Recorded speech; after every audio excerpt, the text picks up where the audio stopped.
Today's project, we're going to be doing Shohin root over rock. So, for Shohin, that means that it's a very small tree. And to make a root over rock for Shohin, it requires a little bit more effort to get it so that it looks convincing. To get this to work, you need a lot of rocks on hand, and you need the plant material. Today we're going to be doing the olive.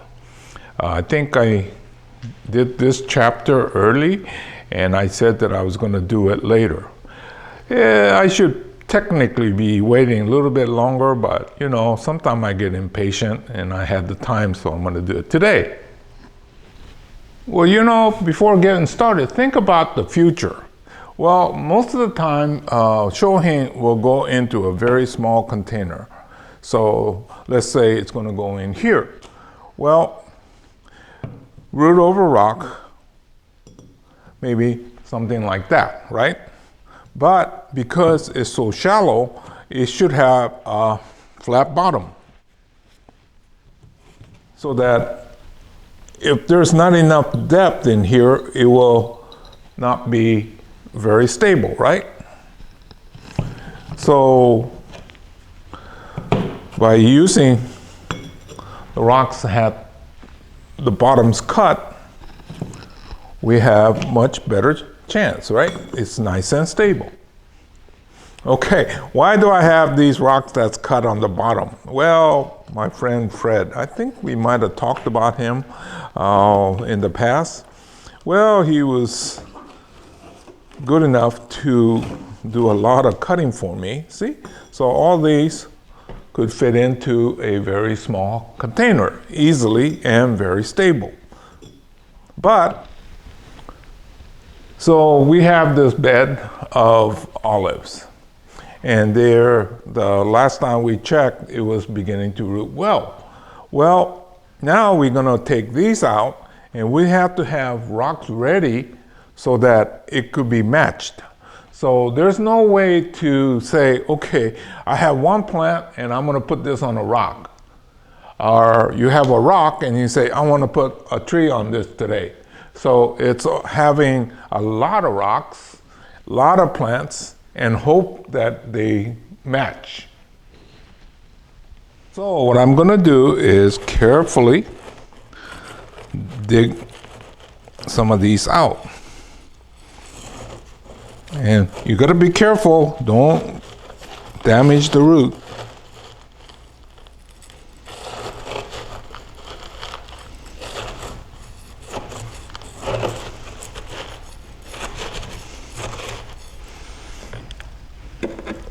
See?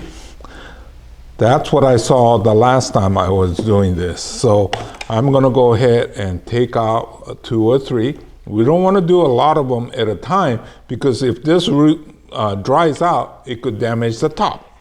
So I'll carefully remove a few more and we'll get to the next step. Okay, this is the one that I took out first. There's another one that has good potential. These, I might just put in regular containers. Okay, I attach this one to this rock, and then I'm gonna bury it more like that, right? So I'll go ahead, go get the container and bury it. Okay, in this container, I put a little bit of soil on the bottom, and then take this and gently put it in. Now, you gotta be very careful. This root is very tender, right?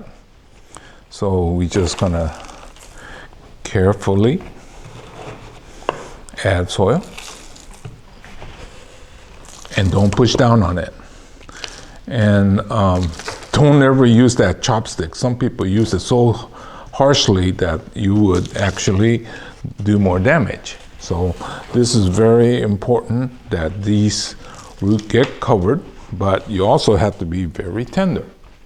Okay, now this I mean, we could use different color electrical tapes, but if you got a batch and you use all red, then you kind of remember. At least that's my theory. So I'm going to use red for this batch, and then, well, when I run out of red, I think I have some green and blues too. So anyway, that's what I'm going to do. I'm going to make a few more like that. Okay, I got it onto this rock.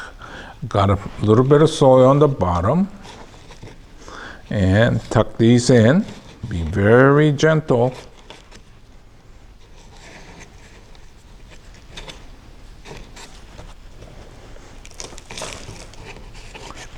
So I've seen plenty of people get to this stage and so rough that they fail.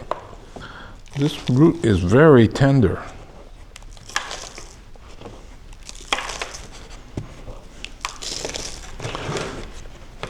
So see where I have it? Now I'm gonna have to make sure I get enough soil to cover that.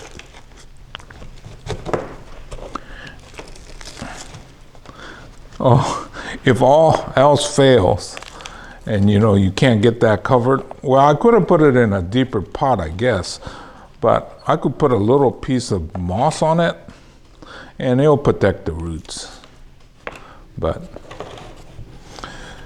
And then having the top reduced, now it's less stress on it. So this part will hold it. The rest of it is being held by the soil. It should be really close to the rock when we get done. So right now, this was probably started in March-ish, I think. I don't remember exactly, but it was in the spring, right? So we're in the month of November, which is not the month that I would recommend you do it, but you know me. Well, I found this little rock, so I put it in this little rock and put it in here. So, but I don't think the rest has enough strength in the roots to warrant this. So anyway, I'll go ahead and put this in. How about I put it like this? That might work. I don't even know where I got this rock. I've been collecting rocks for like 40 some odd years, right? So I've been getting some from here and there, and now I can't remember where I got them. Well, that looks like a Christmas gift. Once again, I think the top is too long, too tall, so I'm gonna go like this, and I think you're probably going like that. One of the tendency for a lot of people is they keep the top too long. Well, you want a good relationship, so you should keep it as tight to the rock as possible. So for this one, I'll probably put it in. Nope, I had to go find a big. Okay, I clearly marked one of the pots. Today is November the 24th, the day before Thanksgiving. And all the project that I did today is with the red tape. So with one marking, I should be able to remember. But don't count on it. But anyway, I really should have waited until probably February or March to do this. But what I was afraid of was I'll get busy next year and then I won't get to it. So I did this in spite of what I would recommend you not do. Hopefully these will be okay. I'll have to watch these carefully, make sure that it doesn't fail on me. But anyway, I was assumed that I have about 80% success rate on this, versus if we did it in March, we probably got 99.9% success rate. But anyway, so I still have in that beige container much more. So if I have time and I remember, I'll do another episode like this.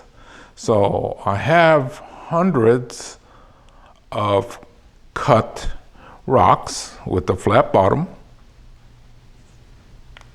And in one of my real early episodes, I showed you how to put this concrete on the base so that it's flat.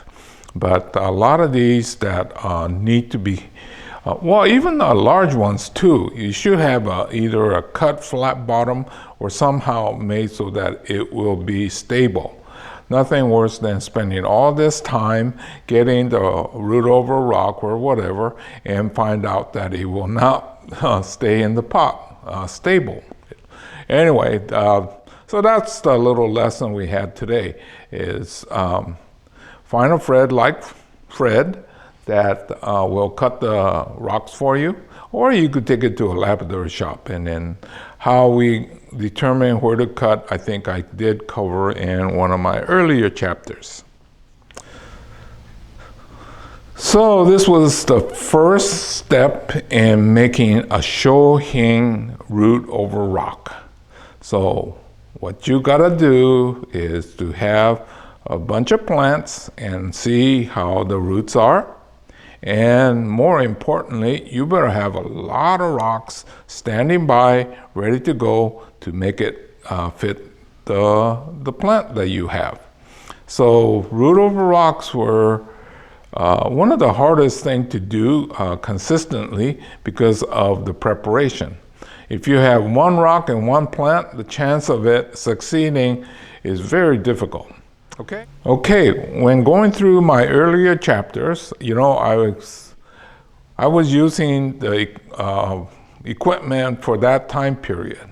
And a lot of you have made comments that on some of those that if you're using earphones, then you only get one side. Well, that was before my stereo mics. So all my current ones should not have that, and I'm shooting these all at high def versus before it was 3CCD, and that was the kind of the state of the art at the time. So you're gonna have to forget that it was the best that I had at the time. So anyway, I did cover a lot of chapters. So if you want to know more about how to get these rocks cut and things like that, go back and check it out. So this is Hiro saying goodbye. I'll see you again real soon in another chapter.